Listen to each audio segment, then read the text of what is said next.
Bonjour tout le monde, bienvenue à mon podcast Elle brille. Mon nom est Geneviève Tardif. Aujourd'hui, je reçois Annie Larouche qui est impliquée dans le sport professionnel depuis plus de 30 ans. Si son nom vous dit quelque chose, c'est parce qu'elle a travaillé plus de 25 ans comme directrice exécutive de la Fondation des Alouettes de Montréal, de l'équipe de cheerleading et de l'Association des anciens des Alouettes.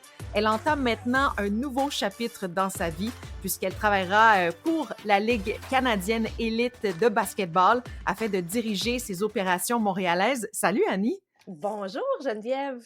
Merci d'avoir accepté mon invitation, je suis super contente. Ben, pas autant que moi, je te le dis. Merci de l'invitation.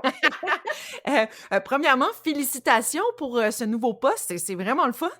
Oui, merci beaucoup. Écoute, c'est c'est un peu inattendu, mais ça s'est fait très rapidement, mais je suis tellement contente. C'est une belle opportunité pour moi. Mais oui, tu dis inattendu, comment ça? C'est pas quelque chose que tu pensais que tu allais faire dans ta vie? Ben, en fait, c'est que je cherchais pas, tu sais, je cherchais pas. Le commissaire de la Ligue est Mike Morreale. Donc, Mike, c'est un ancien joueur de football de la Ligue canadienne. Ah! Il jouait pour Hamilton. Tu sais, on s'est toujours suivi un peu professionnellement. J'étais super contente en 2019 quand il a commencé l'aventure avec la CIBL. Mmh. Et puis, ben, tu sais, c'est ça, il m'a contacté en me disant, j'aurais besoin de ton opinion sur un petit programme communautaire. Tu sais, peux-tu me donner une idée? Ou fait que j'y ai répondu, on a fait une rencontre et puis ben, pendant la rencontre, il m'a dit: «Ben écoute, moi je veux t'avoir à temps plein». Hein? Fait que ça s'est fait comme ça, très rapidement. Puis honnêtement, j'ai pas hésité avant de prendre la décision. Je pense que j'étais vraiment prête pour un nouveau défi. C'est ça, hein, parce que je voulais savoir pourquoi avoir accepté ça. Je pense que tu étais prête à essayer d'autres choses. Pourquoi tu pensais que tu avais fait le tour des Alouettes après 25 ans? C'est Ben, comme ça. écoute, je pense que oui. C'est certain que, tu sais, pour être honnête, la pandémie, je pense que pour bien des personnes, a généré des réflexions. Mhm. C'est sûr que ça fait, bon, tu sais, ça faisait 25 ans avec les Alouettes. J'ai fait beaucoup de choses. Tu sais, j'ai Oui. touché à tout. Je suis là depuis le jour 1. Donc, tu sais, j'ai fait du marketing, des relations publiques, des communications. Tu sais, bon, évidemment, comme tu le mentionnais, les cheers, la fondation, l'association des anciens. Et puis là, ben, on se retrouve, tu sais, malheureusement, l'année dernière, pas de saison. Mm. Tu sais, je pense que le fait de ne pas avoir côtoyé mes collègues, surtout de ne pas avoir eu de pratique, tu sais, des répétitions avec mes cheers, parce que habituellement, je les vois 2 fois par semaine. Je Mm. pense que ce recul-là m'a permis de faire un petit peu une introspection puis de dire, ben écoute, tu sais, quand ça s'est arrivé, je trouvais tellement que c'était un beau projet là, ça me rappelle, dans le fond, les Alouettes d'il y a 25 ans. Tu sais, quand j'ai commencé, on partait à zéro. Donc là, faut qu'on négocie un bail, il faut qu'on trouve un logo, il faut qu'on trouve un nom. Tu sais, c'est vraiment excitant. Fait que je pense que c'est le défi dont j'avais besoin. Non, c'est sûr. Puis tu disais que tu étais la plus ancienne employée des Alouettes, mais pas la plus vieille, c'est ça? Non, non, non, non, non, non. Donc, Ouais, oui, c'est ça. J'étais la plus ancienne, effectivement. mais tu as travaillé dans le football, t'aimes beaucoup le foot. Pourquoi le basket? Est-ce que c'est aussi un sport que tu connais ou que tu veux connaître? C'est quoi ton expérience là-dedans? Ben, ma première expérience avec le basket, ben, tu sais, c'est sûr que tout le monde, on apprend tous à jouer au Ah basket ah. à l'école. Tu sais, c'est un sport que j'ai toujours apprécié, que j'ai toujours aimé parce que c'est facile. Tu sais, tu as besoin d'un ballon, un panier, puis tu sais, il y en a dans les parcs. Tu sais, ça prend pas beaucoup d'équipement. C'est très rassembleur, je trouve. Tu sais, tu Oui. arrives, ça tente-tu d'embarquer avec nous? Parfait, on joue ensemble. Bon, tu sais, ça a été ma première approche, probablement comme tous les Québécois ou à peu près comme à peu près tout le monde dans le monde, hein? Parce que je pense que dans le monde entier, les jeunes apprennent 2 sports à la base, c'est le basket puis le soccer. Donc, mais ensuite, j'ai été cheerleader en 1993 pour les Dragons. Euh, OK. Oui, c'est ça, qui était l'équipe de basket, puis qui est resté un bon gros mois. Euh, c'est ça, on n'a pas fait une saison complète. Mais sinon, tu sais, oui, je suis une fan de sport en général. J'aime le basket. J'ai un ado à la maison. Donc, tu sais, j'ai un panier dans le sous-sol qui va sur le bord de la piscine l'été. J'en ai un dans l'entrée de garage. Tu sais, il y en a un dans sa chambre. Donc, le basket ici, ça vit beaucoup. Mais c'est drôle que tu dises ça, que tu étais cheerleader pour une équipe de basketball, parce que dans la NBA, il y a des cheerleaders pour les équipes. Est-ce Oui. qu'il va y en avoir pour la CEBL? Est-ce que c'est quelque chose qui est envisageable? Ben absolument. Il y a d'autres équipes dans la ligue qui en ont. Et Ah! puis, tu sais, c'est une ligue quand même qui est assez jeune. Tu sais, je dois vraiment me familiariser là, avec tous les tenants et aboutissants de tout ça. Mais oui, c'est envisageable. Puis, je pense que ce serait le fun. Tu sais, le basket, là, de la façon, bon, la CEBL ou la LCBE, je devrais plutôt dire en Uh-huh. français, mais joue selon les règles de la FIBA. Donc, c'est 4 fois 10 minutes, 4 quarts de 10 minutes. Fait que, tu sais, le fan experience, tu sais, toute l'ambiance dans Ouais. ça compte énormément. Donc, tu sais, je pense qu'une équipe de danse, une équipe de cheer, c'est sûr que ça ajouterait. Mais là, on va y aller une étape à la Ouais, ouais, fois. ouais. Mais pourquoi pas? Tu sais, je trouve que le basketball, c'est tellement moderne. Il y a de plus en plus de jeunes qui adorent le basketball aussi avec Ouais. les Raptors. Puis, tu sais, En tout cas, je trouve que c'est bien d'avoir une équipe à Montréal, là. Ça va mettre encore plus d'ambiance dans la ville, là. Je suis certaine, certaine, certaine. Ben, je pense que oui, tu sais, puis c'est abordable. Tu sais, tu sais, ça va donner des nouveaux modèles un peu à nos Oui, jeunes parce que, tu sais, il y a vraiment beaucoup de talent en basket à Montréal, au Québec. Sauf qu'on n'a pas vraiment de plateforme pour, tu sais, pour les les- faire connaître, ouais. ben, les faire connaître, exactement. Tu sais, bon, on a par exemple Karim Mané qui jouait à Vanier, qui joue maintenant avec le Orlando Magic, mais tu sais, ça passe un peu entre les cracks parce qu'on n'a pas de plateforme ici, tu sais. Fait que je pense que ça va donner une belle opportunité au sport. J'en parlais justement avec Daniel Grimard, qui est le directeur général de la Fédération de basketball du Québec. Là. Je lui ai parlé lundi matin, j'ai dit, vous êtes mon nouveau meilleur ami. Euh, donc, on a jasé longtemps, longtemps de la situation du basket à Montréal. Tu sais, c'est un sport qui est en santé, là, ça, c'est sûr Oui. et certain. Mais tu sais, je pense que d'avoir des role models, des idoles, ben, ou en tout cas, tu sais, des gens qui nous ressemblent.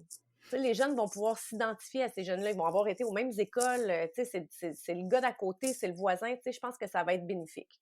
Oui, absolument. Puis, tu sais, là, c'est les équipes masculines seulement, mais à quand une équipe aussi féminine? Là, moi, je trouve que Absolument. ça serait tellement le fun d'avoir une équipe, ben, une ligue Oui. canadienne. En tout cas, ça s'en vient parce qu'il y a du talent aussi féminin, ça, c'est Ah, certain. je suis tout à Euh, fait d'accord avec toi. Ouais. Tu dis que tu as accepté l'invitation pour le basket sans hésiter. Mais comment c'était pour toi de dire au revoir à ta carrière avec les Alouettes, à ton équipe de cheer? Ouais. Comment c'était? Tu as dû vivre un deuil, là? Oui, c'est un gros deuil, ça, on se le cache pas. Ça a été, je te dirais que les 2 dernières semaines ont été assez difficiles. Tu sais, une montagne russe d'émotions, mais en même temps, tu sais, comme je mentionnais tantôt, mon deuil était un peu fait Mmh, depuis le début de la pandémie. Tu sais, ben, tu sais, c'est ça. Là, j'avais pas de saison. Ça, tu sais, c'est plein de petits deuils mis ensemble qui font ouais. tu sais, tranquillement, sans m'en rendre compte, là, bien honnêtement, tu sais, j'étais passée à une autre étape. C'est sûr que je vais être éternellement reconnaissante. Tu sais, les Alouettes m'ont donné une chance quand j'avais 24 ans. C'est ça. Comme je mentionnais aussi, tu sais, j'ai touché à tout, fait que je repars avec tu sais, pour l'imager, là, je repars avec un coffre à outils plein. Je suis prête à relever le nouveau défi. Puis, tu sais, c'est un peu grâce aux Alouettes parce que c'est là que je suis allée chercher mon expérience. Fait que j'ai beaucoup, beaucoup de difficultés avec les au revoir. Là. Je suis vraiment pas bonne avec ça dans la OK. vie. Fait que, tu sais, on fait ça graduellement. Puis, je dis toujours à mes collègues, tu sais, vous m'appelez n'importe quand, je vais vous aider. Tu sais, on va faire le suivi des dossiers. On va, tu sais, c'est pas une cassure là, qu'aujourd'hui, le 5 mars, c'est ma dernière journée. À 5 heures, vous avez plus le droit de me parler. Tu sais. Mmh. C'est sûr que de faire l'annonce à l'équipe de cheer par Zoom, tu sais, c'est pas évident. On a pleuré, on a pleuré Ouais. beaucoup. Les émotions, tu sais, puis c'est encore très fragile, tu sais. Je veux prendre le temps d'écrire à tout le monde, mais je l'ai pas fait encore. Tu sais, j'ai commencé, mais je l'ai pas fait, j'ai pas terminé parce que, tu sais, c'est des personnes. Je vais prendre Nadine par exemple qui est sur l'équipe. Ça fait 15 ans que Nadine est sur l'équipe. Ça aurait été sa Mmh. 16e année cette année. Donc, tu sais, je sais que c'est un peu cliché, mais quand on dit que c'est ma deuxième famille, c'est ça, là, tu sais. Mmh. Mais c'est ça, tu sais, tout le monde m'encourage dans ce nouveau défi-là. J'ai le soutien, le support puis les encouragements de tout le monde. Fait que je pense que ça facilite le tout. Parce que, tu sais, tu as été une grande ambassadrice pour le sport. Moi, tu sais, le cheerleading, c'est un sport. Oui. Est-ce qu'il y en a encore qui jugent ce sport-là? Est-ce que... Parce que je pense que tu as été, en tout cas au Québec, quelqu'un qui a pu montrer aux gens, aux fans, aux partisans que, justement, que c'était un sport puis que c'est intéressant à regarder, tu sais. Oui, tu sais, j'ai eu cette chance-là d'avoir justement cette plateforme-là pour le démontrer. Je comparativement en 96, là, je me battais constamment contre les Ah ouais. préjugés. C'est fou, je voudrais tellement pas retourner en arrière, mais tu sais, il faut dire que notre équipe a évolué aussi avec le temps. Bon, tu sais, on a commencé de juste une équipe de filles de danse, puis là, rien pour diminuer parce que ça a toujours été des filles qui ont été hyper talentueuses. Mm. Puis tranquillement, ben, tu sais, la société change, les goûts changent. Tu sais, on inclut les stunters, on a inclus les garçons. Puis l'année passée, ça aurait été ma première année où j'avais un gars danseur, tu sais. Fait que je pense qu'on avait bouclé la boucle. Puis, mais tu sais, ceux qui ont encore des préjugés, c'est ceux qui voient pas ce qu'on fait. Fait que, tu sais, c'est ceux qui viennent pas au match, c'est ceux qui prennent pas le temps de regarder ce qu'on fait parce que, tu sais, il y a pas de doute, là, c'est des athlètes, là. Il y a Mm. aucun doute là-dessus. Mais c'est ça, c'est... Moi, en tout cas, j'ai regardé des compétitions et j'ai été impressionnée, même des jeunes filles, là. Je trouve que c'est un bon sport aussi, l'esprit d'équipe, en tout cas. Tu sais, c'est très inclusif. Tu sais, Oui. c'est pas, c'est les filles, c'est les gars, puis tu sais, j'aime dire que toutes les physionomies, un peu comme, je vais prendre un parallèle d'une équipe de football, mais ça en prend de tous les formats, entre guillemets, tu sais, Ouais. ça t'en prend tu sais, des forts pour être des bases, que ce soit des gars ou des filles, ça te prend des voltiges qu'on va lancer dans les airs, ça, tu sais, ça prend de la flexibilité, ça prend de la force, fait que tout le monde y Ouais. trouve son compte. Ah, c'est le fun. Puis pour la CEBL, qu'est-ce que tu vas faire pour l'équipe montréalaise? Un peu de tout. Donc, pour l'instant, tu sais, la priorité, c'est de négocier un bail pour un OK. amphithéâtre. Donc, on est en négociation avec certains endroits. On regarde les différentes options.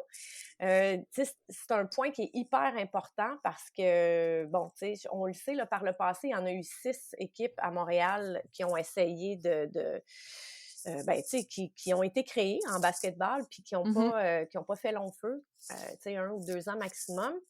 Fait que, tu sais, ça, c'est un enjeu important. Faut qu'on ait un endroit pas trop grand, pas trop petit. Tu sais, on aime mieux avoir un amphithéâtre qui est plein qu'un Ouais. plus petit amphithéâtre qui est plein qu'un gros amphithéâtre ben, à moitié vide. Puis, tu sais, on le répète, c'est l'ambiance. Hein? Faut que tu sois proche du jeu, faut que tu te connectes. Tu sais, c'est super important. Puis ensuite, ben, ce sera de trouver un nom, de trouver un logo, de partir là-dessus. Là. C'est super intéressant. Tu travailles dans un monde qui est très masculin. Ouais. Est-ce que ça a été difficile de faire ta place au début? Est-ce que c'est encore difficile aujourd'hui? Non, c'est pas difficile. Puis la preuve, c'est que, tu sais, je veux pas dire, euh, je veux pas dire que les hommes nous ont donné une chance parce que Mhm. notre place, on l'a faite. Tu sais, nos preuves, Absolument. on les a faites, nos preuves. Mais ils nous font confiance. Puis c'est à force, tu sais, c'est des hommes intelligents et forts, tu sais, dans le fond, là, qui ont confiance en eux, qui ont laissé la place aux femmes. Puis, tu sais, il y a des pionnières là, qui ont tracé la route pour nous. Je te dirais, en 96, c'était une autre mentalité. Moi, en plus, j'arrivais du palais de justice de Montréal où j'étais greffière en chambre criminelle. Donc, beaucoup de, tu sais, c'était très protocolaire. Tu sais, tout le monde se vouvoie. C'est, tu sais, Madame la greffière, maître, votre honneur. Puis là, j'arrive dans le monde du sport où on m'appelle Larouche. On m'appelle par mon nom de famille. Très macho. Tu sais, je revenais chez nous le soir et je me disais, aïe, aïe, aïe, qu'est-ce que j'ai fait là? C'était complètement différent. Tu sais, des remarques à l'époque, tu sais, si j'étais pas d'accord avec un point, dire bon, on s'en reparlera la semaine prochaine, tu dois être dans ta semaine. Tu sais, je me suis déjà fait dire ça. Huh. Aujourd'hui, ça passerait plus, là. C'est ça. Puis tu sais, même à l'époque, c'était dit gentiment, là, tu sais, c'était drôle, c'était pour rire. Bon, mais tu sais, aujourd'hui, c'est sûr que ça a plus sa place. Ah non, c'est ça. Mais comment... Là, ce que je comprends, là, c'est que tu travailles dans un autre milieu. Pourquoi tu as fait le switch aux Alouettes? Mais tu vois, c'est ça, c'est drôle parce que j'ai fait le parallèle cette semaine. Les gens me trouvaient complètement folle de partir d'un emploi que j'adorais au gouvernement pour me joindre aux Alouettes, une équipe qui avait fait faillite 10 ans auparavant. Le monde me disait, t'es folle, mais je me disais, ça me tente. Tu sais, j'ai le goût de faire, j'ai le goût de l'essayer, puis si ça fonctionne pas, coudonc, je reviendrai ou je trouverai autre chose. Puis je me rends compte que là, je suis un peu dans la même situation, tu sais. Je laisse une équipe, tu sais, qui est là depuis 25 ans, que j'aimais beaucoup, puis je fais le saut avec une nouvelle aventure, mais je sais pas. Pour moi, j'ai besoin de défis dans ma vie. Ouais, puis t'as pas froid aux yeux, c'est bien. Il faut que tu te mettes en danger, je pense. Hein? Ben, probablement, mais tu sais, c'est vraiment, tu sais, il faut voir, là, quand j'en parle, tu sais, j'ai des étoiles dans les yeux, là. Je suis vraiment excitée par ce projet-là, puis j'y crois aussi. Tu sais, la ligue est Ouais. solide, le commissaire est solide, le plan d'affaires, la structure tu sais, ce sont de bonnes bases, puis ça me donne confiance pour la suite. Ben oui. Puis parlons des femmes qui, cette année, l'année dernière, on dirait qu'il y a de plus en plus de femmes, tu sais, qui ont des postes importants, soit sur le terrain, comme Sarah Thomas, des entraîneuses comme Chantal Vallée au basketball qui entraîne une équipe masculine. Euh, tu, tu vois ça, puis ça te dit quoi, toi, pour le futur, pour exemple, pour ta fille? Moi, je pense que la route est faite. Uh-huh. Tu sais, maintenant, il reste plus juste de prendre sa place. Puis je pense que où est-ce qu'on est rendu maintenant? Euh, est-ce qu'on est égalitaire? Je ne sais pas. Tu sais, je me suis jamais vraiment arrêtée à ça. Tu sais, je milite pas. Tu sais, j'y vais toujours comme vraiment, c'est une introspection, j'y vais personnellement. Moi, j'ai le goût de foncer. Mm. Je pense que je suis capable, je le fais. Je pense que c'est ce que ça démontre tu sais, aux jeunes filles, mais tu sais, aux jeunes garçons aussi, là. Tu sais, quand tu veux quelque chose dans la vie, ben fonce, prends ta place. Tu sais, retiens la porte avec ton pied, tu sais, mets ton pied dans la porte, puis tu sais, pas s'imposer, mais tu sais, prends-la ta place. Il n'y a personne qui te fait de cadeau dans la vie, puis qui, tu sais, ben oui, j'en ai eu un cadeau. Je devrais faire attention à ce que je dis parce que c'est un beau cadeau là, que Mike m'apporte. Mais en même temps, ça fait longtemps que, tu sais, que je travaille là-dedans. Puis je l'ai faite, ma place. Tu sais. Lentement, mais sûrement. Je pense qu'il faut avoir confiance en nous. Ouais, vraiment, mais tu es une très belle inspiration aussi. Tu sais, j'écoute ton parcours, c'est impressionnant, puis tu sais, ça fait longtemps que tu travailles dans le sport, tu sais, depuis très longtemps, là, tu sais, tu as été gymnaste. Après ça, quoi, tu as fait du cheerleading? Ben en fait, j'ai été gymnaste. Ben, tu sais, j'ai commencé en danse, j'ai fait du ballet classique. Après ça, je suis devenue gymnaste, je suis devenue entraîneur en Mmh. gym. J'étais juge aussi pendant les compétitions. Puis là, ben tu sais, j'ai eu un emploi d'adulte. J'ai commencé à travailler au palais de justice. Je faisais ça un peu en même temps, mais là, j'ai eu la chance, j'ai passé les auditions pour être cheerleader pour la machine de Montréal en 1992, hein, ça nous ramène loin. Fait que j'ai été cheerleader pour la machine, après ça, les Dragons, les Roadrunners. Puis quand j'ai su que les Alouettes revenaient, ben en fait, c'était les Stallions de Baltimore qui redéménageaient à Montréal. Ben, tu sais, là, je me suis jointe aux Alouettes. En fait, tu sais, j'ai appelé au stade olympique pour savoir qui s'occupait de tout ça. Au début, le stade me disait, mon Dieu, on n'a aucune information. On a un nom d'avocat. C'est un certain Mitch Garber qui Oh! était en charge de la transaction avec Cookie Lazarus. Et puis, j'ai dactylographié mon CV que j'ai envoyé par la poste, hein, une autre époque. Aïe, Puis, aïe!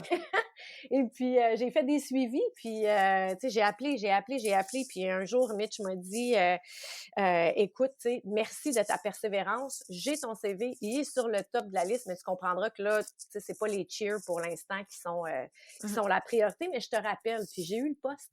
Wow! Fait que voilà, tu sais, c'est ça l'exemple Puis tu sais quoi, je viens d'avoir un flash que quand j'avais 11 ans, j'ai écouté, il y avait un film qui s'appelait les Cheerleaders des Cowboys de Dallas. Fait que c'est un film un peu sur tu sais, la vie quotidienne Ouais. tu sais, des cheerleaders. Puis à l'époque, j'avais écrit une lettre aux Alouettes. Fait que les Alouettes Non! étaient là dans ce temps-là. Oui, j'avais écrit une lettre aux Alouettes pour leur dire que quand j'étais grande, quand j'allais être grande, j'aurais aimé ça faire partie de leur équipe de cheer. Bon, j'ai jamais eu de réponse. Je sais pas si ma mère a posté la lettre, là. Ma mère s'en souvient plus, mais j'ai jamais eu de réponse. Mais tu sais, je l'ai écrit quand j'avais 11 ans, puis 13 ans plus tard, j'étais en charge de l'équipe de cheerleader. Fait que tu sais, Wow! quand je dis là, qu'on a le droit de rêver, puis qu'il faut être persévérant, puis tu sais, ben c'est ça. Je pense que ça en est un bon exemple. Ben, tu vois, moi, quand j'étais jeune, j'ai écrit une lettre à Steven Spielberg en OK. anglais. J'avais 10-11 ans, même affaire, et je lui ai proposé mes services. J'étais prête à faire n'importe quoi, comme aller lui chercher du Non. café. Je voulais travailler sur les plateaux de tournage. Est-ce que tu Ça as me eu une faisait réponse? rêver. J'ai eu une réponse de Steven Spielberg OK, OK. et ouais. Et j'attendais, là. J'allais voir à la poste à chaque jour. Ça a pris, je pense, 2-3 semaines avant de recevoir une enveloppe OK, de quand même. Los Angeles. Fait que là, je courais avec l'enveloppe.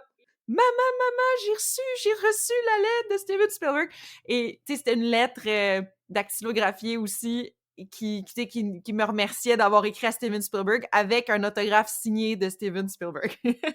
Non, non, non, mais c'est fou, puis je suis certaine que ça a eu un Ben, impact. tu sais, je travaille en ce moment dans les communications. Ben, J'adore la c'est ça. télévision, j'adore les films. C'est sûr que j'étais destinée à faire ça. Je voulais faire ça. Ah oui, Ça- ah Mais oui. tu vois, faut pas lâcher.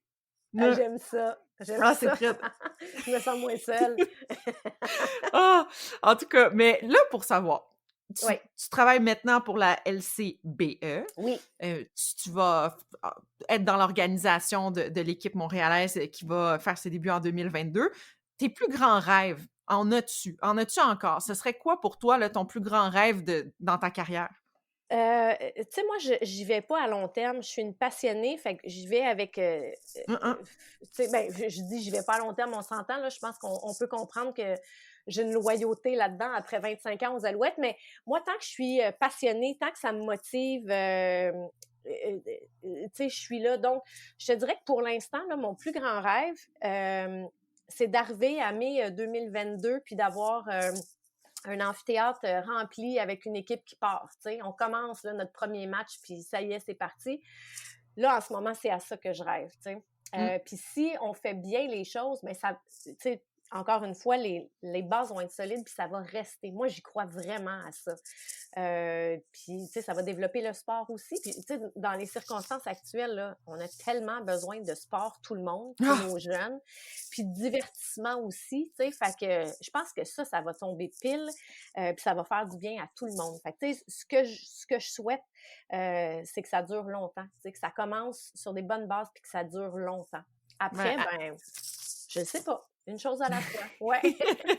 Ben, Annie, moi, je te le souhaite, puis j'ai très, très hâte d'aller ou encourager l'équipe de Montréal au basket. J'ai vraiment hâte à 2022 déjà. Ah, ben merci beaucoup. On a hâte de vous recevoir. Ouais. Yes! Hey, merci. Merci à toi. Merci beaucoup. Bye-bye. Bye. C'est déjà tout pour cette entrevue avec Annie Larouche. Vraiment très contente de lui avoir jasé. J'aurais pu lui jaser pendant des heures. Ça va probablement se faire quand ce sera possible de se jaser davantage autour d'une table. Pour la semaine prochaine, vous la connaissez peut-être pas, mais c'est une femme à découvrir. Son nom, c'est Marie-Pierre Desharnais. Elle s'apprête à gravir nul autre que le mont Everest. Et tout ça pour une très bonne cause. Alors, à la semaine prochaine, tout le monde, à mardi. Très hâte de vous présenter cette entrevue. Bye!